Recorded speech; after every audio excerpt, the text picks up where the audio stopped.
नमस्कार। हमारा देश और पूरा विश्व आज कोविड-19 की चुनौती का सामना कर रहा है। कोविड-19 अभी खत्म नहीं हुआ है। ऐसे में हमारा फर्ज है कि हम सतर्क रहें। इसलिए जब तक दवाई नहीं तब तक कोई ढिलाई नहीं। कोरोना से बचाव के लिए जरूरी है नियमित रूप से हाथ धोना, मास्क पहनना और आपस में उचित दूरी बनाए रखना। याद रखिए, 2 गज दूरी, मास्क है जरूरी। खांसी, बुखार या सांस लेने में कठिनाई होने पर हेल्पलाइन नंबर 1075 पर संपर्क करें।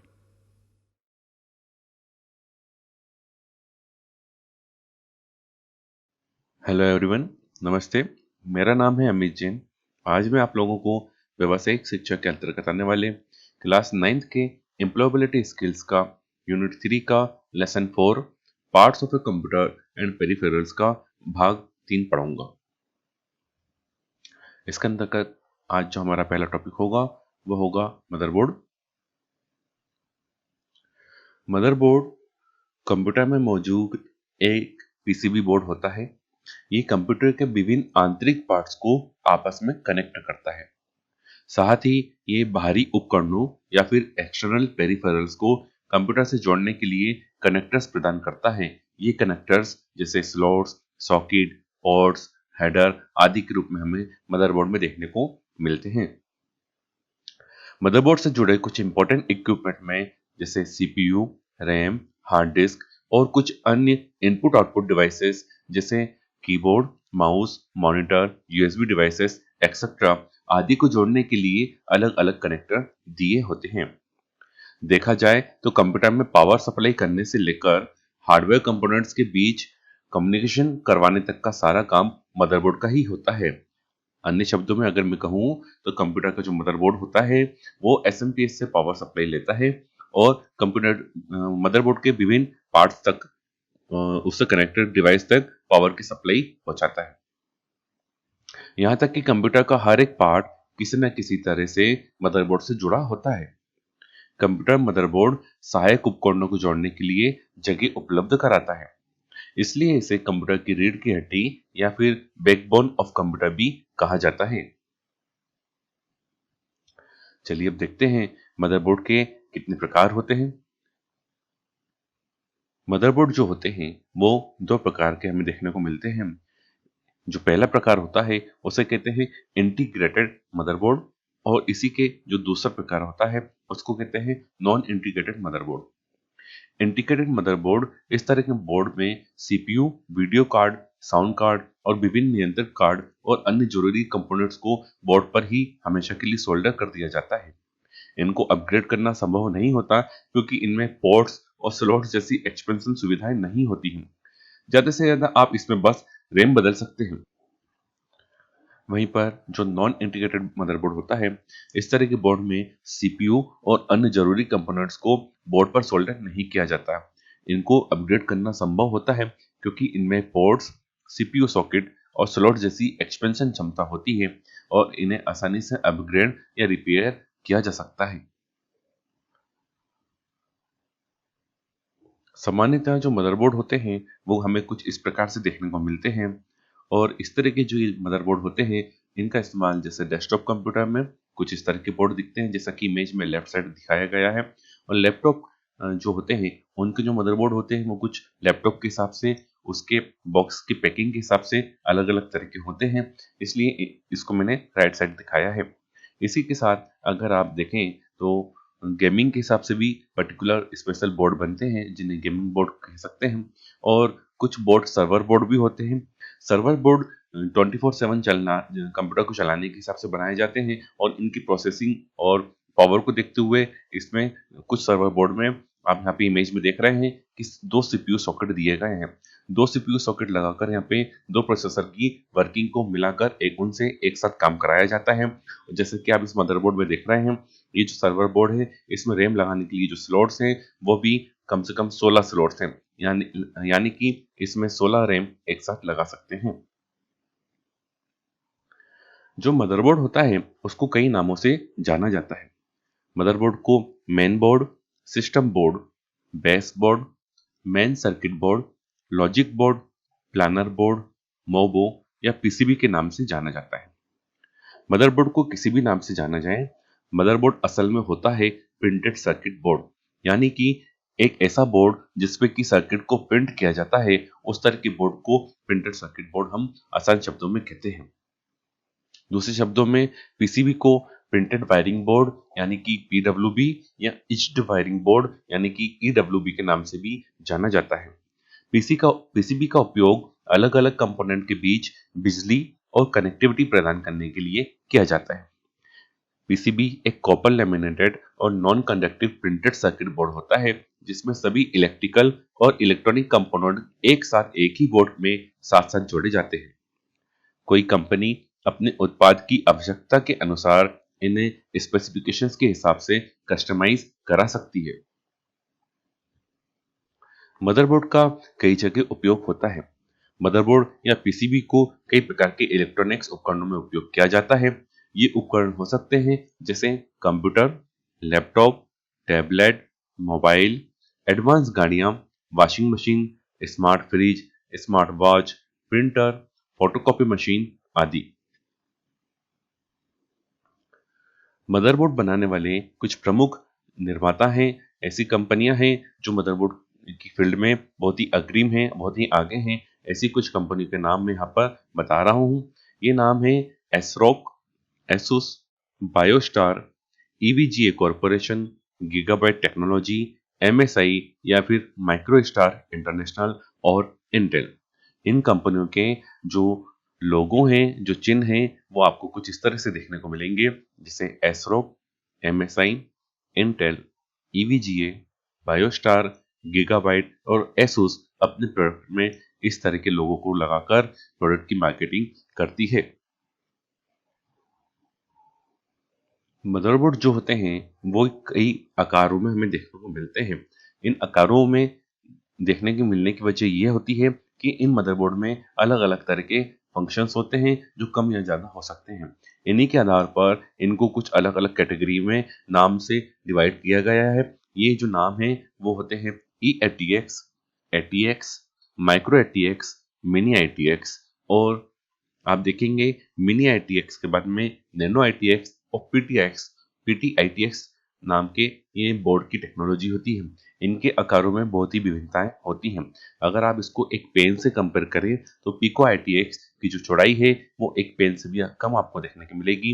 वहीं पर नैनो आईटीएक्स जो है वो करीब करीब एक पेन को बराबर ही हमें देखने को मिलता है। इतने छोटे बोर्ड होने की वजह से इन दिनों हम देखते हैं कि कंप्यूटर के आकार में बड़ी ही कमी आई है। पहले के कंप्यूटर में बड़े मदरबोर्ड लगते थे और अब समय के साथ साथ ये मदरबोर्ड के फॉर्म फैक्टर छोटे होते गए और फॉर्म फैक्टर के छोटे होने के साथ साथ कंप्यूटर के कैबिनेट के आकार में भी काफी कमी आई है।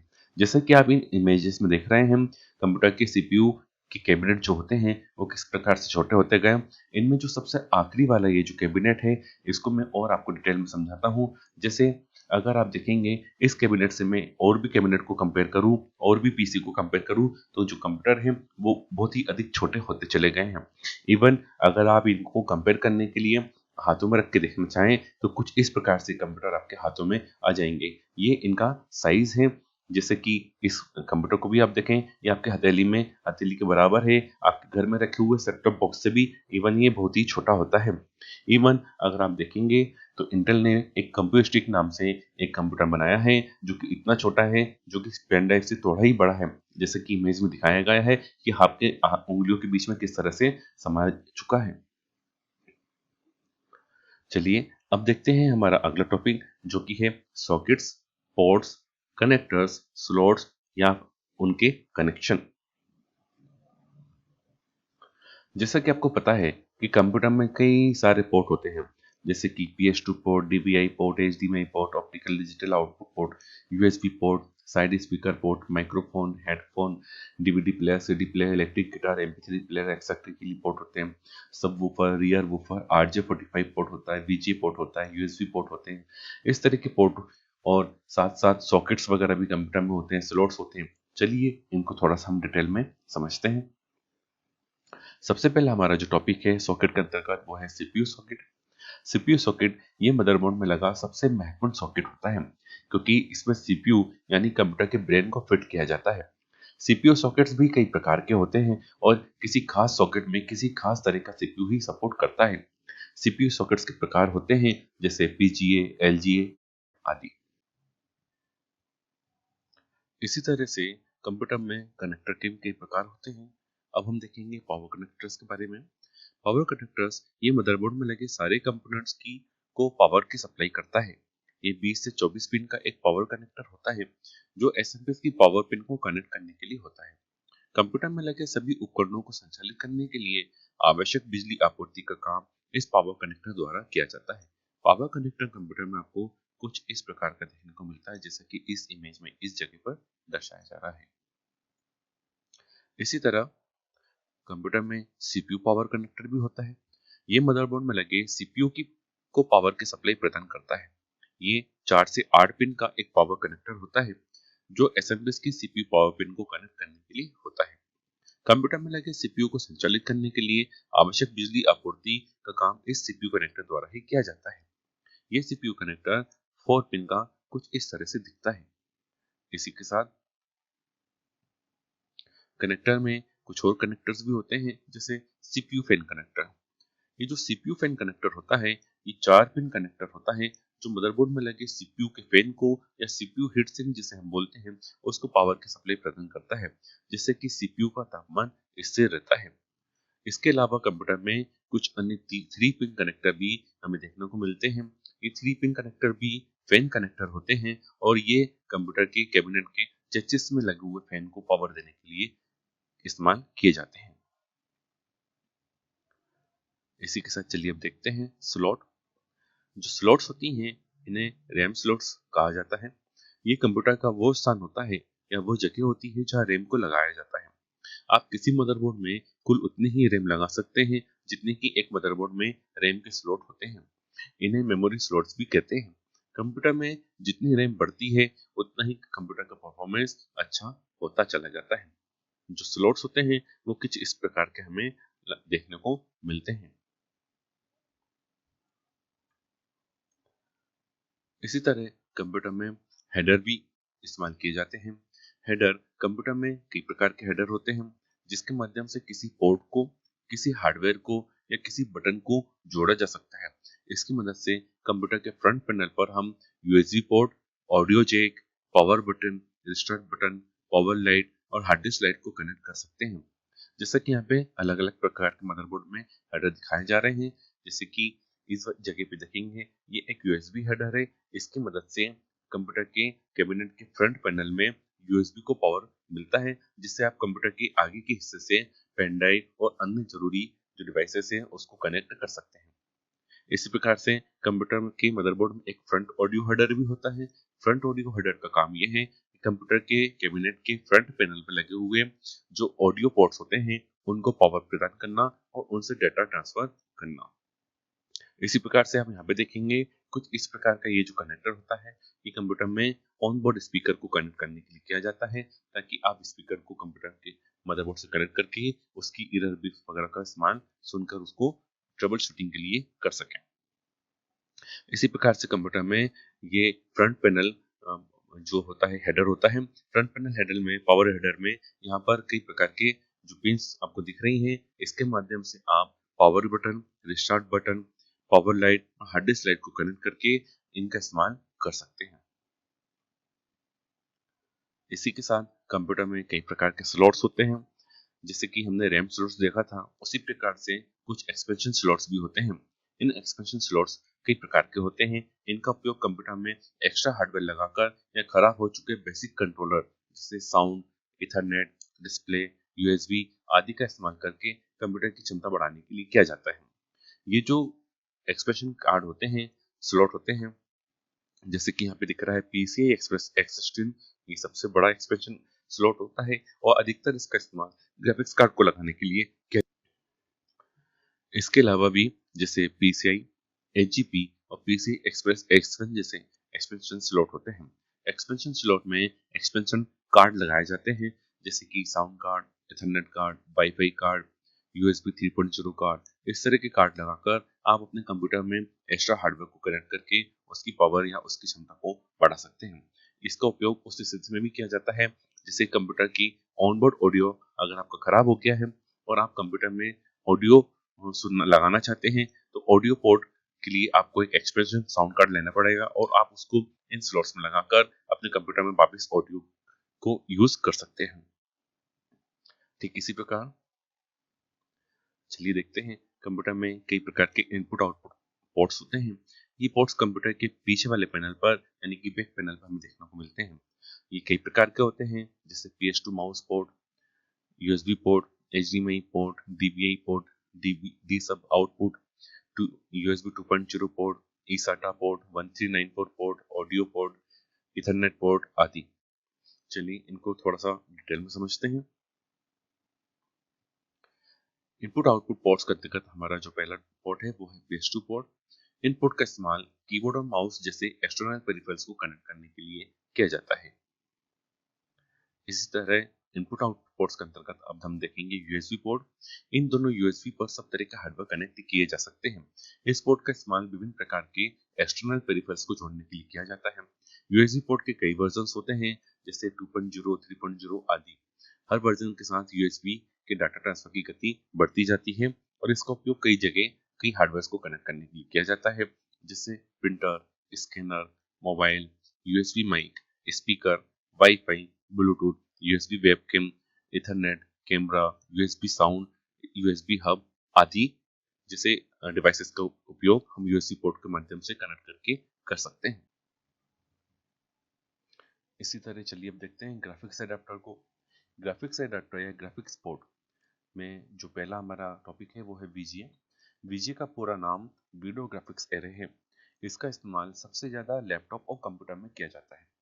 इसे सबसे पहले 1987 में IBM कंपनी ने बनाया था। इसे शुरू में लैपटॉप और PC में खूब इस्तेमाल किया गया, लेकिन समय के साथ साथ इसे लैपटॉप से हटा दिया गया है। अब इसका इस्तेमाल CPU से मॉनिटर तक डिस्प्ले के रूप में सिग्नल को भेजने के लिए किया जाता है।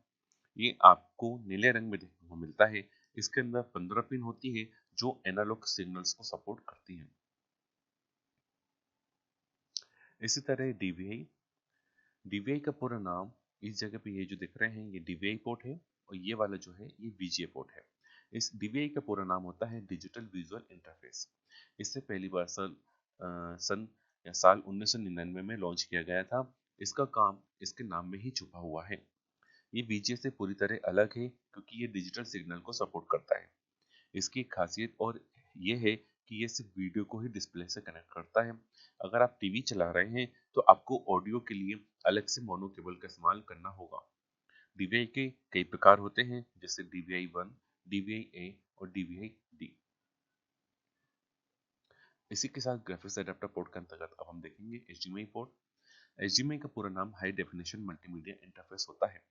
इसका उपयोग आजकल ज्यादातर कंप्यूटर और लैपटॉप में किया जा रहा है। इसका खास कारण ये है कि इसमें आप एक केबल से ऑडियो और वीडियो दोनों ही ट्रांसफर कर सकते हैं।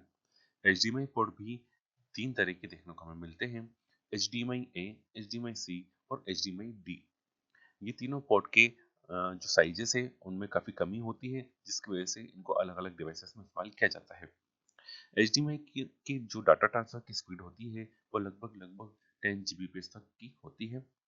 HDMI पोर्ट हमें कंप्यूटर में कुछ इस प्रकार का देखने को मिलता है। इसी के साथ अब चलते हैं इथरनेट पोर्ट की तरफ। इथरनेट पोर्ट का इस्तेमाल कंप्यूटर में नेटवर्किंग, इंटरनेट यूज और शेयरिंग के लिए, डाटा शेयरिंग के लिए किया जाता है। इथरनेट टेक्नोलॉजी में कोएक्सियल केबल्स की इस्तेमाल की जाती है, पर अब इसमें ट्विस्टेड पेयर और फाइबर केबल्स भी इस्तेमाल की जाती है। इथरनेट जो होता है वो इस जगह पर कंप्यूटर के पीछे इस तरह का एक पोर्ट होता है, इसको इथरनेट पोर्ट बोला जाता है। और कुछ इस तरह की जो केबल होती है जिसे इथरनेट केबल या लेन केबल बोला जाता है, इसको कंप्यूटर के इथरनेट पोर्ट में जोड़कर कई सारे कंप्यूटर्स को आपस में कनेक्ट किया जाता है या फिर इसके माध्यम से इंटरनेट भी चलाया जाता है। चलिए अब देखते हैं ऑडियो पोर्ट्स के बारे में। ऑडियो पोर्ट्स जो होते हैं वो कंप्यूटर में कुछ इस प्रकार के हमें देखने को मिलते हैं। कंप्यूटर में अलग अलग प्रकार के ऑडियो पोर्ट्स होते हैं। अगर अगर आपका मदरबोर्ड छोटा होता है या उसमें फंक्शन कम होते हैं तो बेसिकली आपको ये ब्लू वाला, ग्रीन वाला और पिंक वाला ऑडियो पोर्ट हमेशा देखने को मिलता है। लेकिन मदरबोर्ड अगर एडवांस है तो उसमें ये 3 एक्स्ट्रा पोर्ट और जुड़ जाते हैं, जिससे कि आप कंप्यूटर्स में सराउंडेड स्पीकर लगाकर अपने गेमिंग का और मूवी का और म्यूजिक का बहुत ही अच्छा आनंद प्राप्त कर सकते हैं। ऑडियो पोर्ट, इन पोर्ट का इस्तेमाल कंप्यूटर में ऑडियो सिग्नल्स को ऑडियो उपकरण तक पहुंचाने के लिए किया जाता है। ये ऑडियो उपकरण होते हैं जैसे स्पीकर, हेडफोन, ईयरफोन या माइक। माइक का इस्तेमाल करके आप किसी प्रकार के ऑडियो सिग्नल्स को कंप्यूटर में भेज सकते हैं और उसको प्रोसेस कर सकते हैं। चलिए अब देखते हैं कंप्यूटर स्टोरेज और मेमोरी यूनिट के बारे में। कंप्यूटर में स्टोरेज करने के लिए कई प्रकार के हमें डिवाइसेस मालूम है, जैसे RAM, ROM, SD card, CD, DVD, floppy drive, hard disk, external hard disk etcetera. चलिए इनके बारे में थोड़ा सा समझते हैं। कंप्यूटर में फाइलों को रखने के लिए हार्ड डिस्क का इस्तेमाल किया जाता है। अक्सर फाइलों को सुरक्षित रखने के लिए या दूसरे कंप्यूटर या उपकरण में चलाने के लिए इन्हें स्टोरेज उपकरण में रखा जाता है। स्टोरेज उपकरण कई प्रकार के होते हैं, जैसे CD, DVD, hard disk, pen drive, SD card आदि। इन सब उपकरणों की भंडारण क्षमता अलग अलग होती है और इन्हें इन उपकरणों में फाइल्स के रूप में रखा जाता है, और ये जो फाइल्स होती हैं बिट्स या बाइट्स के रूप में स्टोर होती हैं। अलग अलग उपकरणों की जो क्षमता होती है स्टोर करने की, वो कुछ इस प्रकार से चार्ट में दी गई है। जैसे फ्लॉपी डिस्क 1.44 MB, सीडी जो होती है वो 700 MB की कैपेसिटी की होती है, डीवीडी 4.7 GB की कैपेसिटी में मिलती है, बीआरडी जो होती है वो 25 GB तक की कैपेसिटी में हमें देखने को मिलती है। इसी प्रकार से पेन ड्राइव जो है वो 2 GB से लेकर 512 GB तक और अधिकतम 1 TB तक हमें देखने को मिलती है। इसी प्रकार से जो एक्सटर्नल हार्ड डिस्क होती है वो 512 GB से लेकर 5 TB तक अभी मार्केट में उपलब्ध है। बिट यानी कि जो बाइनरी अंक होता है, एक बाइनरी अंक 0 या 1 को दर्शाता है, जिन्हें हम बिट कहते हैं। 4 बिट्स के समूह को हम निबल कहते हैं। बाइट, 8 बिट्स के समूह को हम बाइट कहते हैं। जैसे कि ए के लिए ये 8 बिट्स का समूह इस्तेमाल किया गया है, जैसे कि आप यहाँ पे देख रहे हैं। इसी प्रकार से एस के लिए जो 8 बिट का समूह है वो कुछ इस प्रकार से हमें देखने को मिलता है। एक बाइट मेमोरी की सबसे छोटी इकाई होती है, जो एक डेटा आइटम या एक कैरेक्टर को दर्शाती है। ये कैरेक्टर हो सकते हैं जैसे स्मॉल एबीसीडी, कैपिटल एबीसीडी, या फिर 1 2 3, या फिर डिफरेंट टाइप्स के सिंबल जैसे hash, at the rate, and आदि। इसी प्रकार से अगर देखा जाए तो आप एक शब्द जब लिखते हैं, जैसे कि कैट, जिसमें कि इंग्लिश के 3 अक्षर आए हैं, सी, ए और टी, और मेमोरी यूनिट के हिसाब से अगर देखा जाए तो एक अक्षर के लिए 8 बिट का इस्तेमाल होता है। इस तरह से अगर देखें तो कैट शब्द को लिखने के लिए कंप्यूटर जो है 24 बिट का इस्तेमाल करके लिखेगा। इस तरह से हम कह सकते हैं कि जो 3 बाइट का इस्तेमाल है वो कंप्यूटर कैट लिखने के लिए करेगा, क्योंकि जब 8 के कॉम्बिनेशन में लिखा जाता है तो उससे 1 बाइट बनता है। इस तरह से हम कह सकते हैं कि एक अक्षर के लिए 1 बाइट का इस्तेमाल किया गया है, तो 3 अक्षरों के लिए यहाँ पर 3 बाइट का इस्तेमाल किया जाएगा। यहाँ पर खास बात यह है, जो स्मॉल सी है उसके लिए यहाँ पे आप कोडिंग अलग देखेंगे, और जो कैपिटल सी है उसके लिए जो स्ट्रिंग का जो कॉम्बिनेशन है वो अलग होगा। इसी के साथ अगर मैं आपको इस तरह से समझाऊं, जैसे लेट्स को अगर हम कंप्यूटर में लिखते हैं तो जिसमें एल कैपिटल है और टी के बाद अपोस्ट्रोफे एस लगा है, और लेट्स और गो के बीच में एक स्पेस है। इस प्रकार से वाक्य में कुल 8 कैरेक्टर होंगे। इसका मतलब बाइनरी लैंग्वेज में लेट्स को लिखने पर 8 बाइट का इस्तेमाल होगा, क्योंकि एल, ई, टी, एस, जी और ओ मिलाकर जो है यहाँ पे 6 जो है अक्षर हमें देखने को मिलते हैं, और एक जो चिन्ह है वो कोमा अपोस्ट्रोफे के लिए, उसके लिए एक सिंबल, और लेट्स गो के बीच में एक खाली स्पेस, उसके लिए एक जो है कॉम्बिनेशन का इस्तेमाल किया जाएगा। इस प्रकार से यहाँ पे जो कैरेक्टर्स हैं वो 8 बाइट हो जाएंगे। इसी के साथ जो मेमोरी यूनिट है वो कुछ इस प्रकार से होती है। एक बिट, जिसे कि हम एक सेल यानी कि 0 या 1 कहते हैं, जो कि बाइनरी बिट होती हैं, बाइनरी अंक होते हैं। इसी प्रकार से 4 बिट के कॉम्बिनेशन को निबल या फिर हाफ बाइट कहा जाता है। इसी प्रकार से 8 बिट के कॉम्बिनेशन को एक बाइट कहा जाता है, और जब 1024 बाइट बनती है तो उसको किलो बाइट यानी कि केबी, और इसी प्रकार से 1024 किलो बाइट की एक मेगाबाइट, एक है जिसको कि एमबी से रिप्रेजेंट करते हैं। इसी प्रकार से 1024 मेगाबाइट से 1 गीगाबाइट या फिर जीबी, 1024 गीगाबाइट से 1 टेराबाइट यानी कि टीबी, 1024 टेराबाइट से एक पीबी यानी कि पेटाबाइट, और 1024 पेटाबाइट से एक हेक्साबाइट, और 1024 हेक्साबाइट से एक जीटाबाइट। इस तरह से यूनिट को कंप्यूटर की मेमोरी में देखा जाता है। चलिए देखते हैं अब हमारा अगला टॉपिक क्या होगा। हमारा जो अगला टॉपिक है वो यूनिट 3 का आईसीटी का चैप्टर 5 यानी कि बेसिक कंप्यूटर ऑपरेशंस होगा। इसके अंदर जो टॉपिक कवर होंगे वो होंगे आईसीटी के कॉन्सेप्ट, कंप्यूटर के hardware and software, starting a computer, log in and log out, shutting down a computer using keyboard and a mouse. इसी के साथ मैं आपसे विदा लेता हूँ। Thank you, thanks a lot. किशोर अवस्था संबंधित समस्याओं के परामर्श हेतु समर्पित उमंग किशोर हेल्पलाइन के टोल फ्री नंबर 144225 पर संपर्क करें।